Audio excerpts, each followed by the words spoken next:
కాసేపు ఆలోచించండి. ఒకే దేవుడున్నాడు అని బైబిల్ చెప్తోంది. కానీ అదే బైబిల్‌లో దేవుడు తండ్రి, కుమారుడు, పరిశుద్ధాత్మ అని కూడా చెప్తోంది. అంటే ఇదేంటి? ముగ్గురు దేవుళ్ళా? లేక ఒకే దేవుడికి 3 రూపాలా? దీన్ని సులభంగా అర్థం చేసుకోండి. ఒకే నీళ్లు, కానీ 3 రూపాలు. మంచు, నీరు, ఆవిరి. రూపం మారుతుంది, కానీ సబ్స్టెన్స్ మాత్రం ఒకటే. కదా?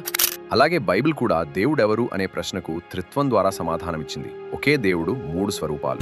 అందుకే కొలొస్సైలకు 1వ అధ్యాయం 15వ వచనం ఇలా చెప్తుంది. ఆయన అదృశ్య దేవుని స్వరూపి అయి సర్వ సృష్టికి ఆది సంభూతుడై ఉన్నాడు.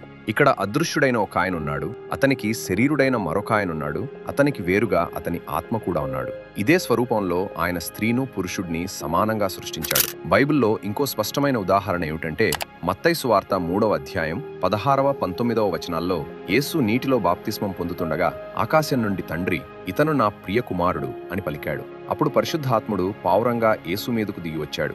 అక్కడ మనం దేవుడు ముగ్గురు వ్యక్తులుగా పనిచేయడం చూస్తాం.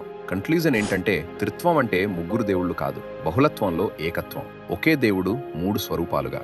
అంటే తండ్రి మన ప్రాణమును పొసిస్తున్నవాడిగా, కుమారుడు మన ప్రాణ రక్షకుడిగా, పరిశుద్ధాత్ముడు ఊపిరిగా పనిచేస్తున్నారు.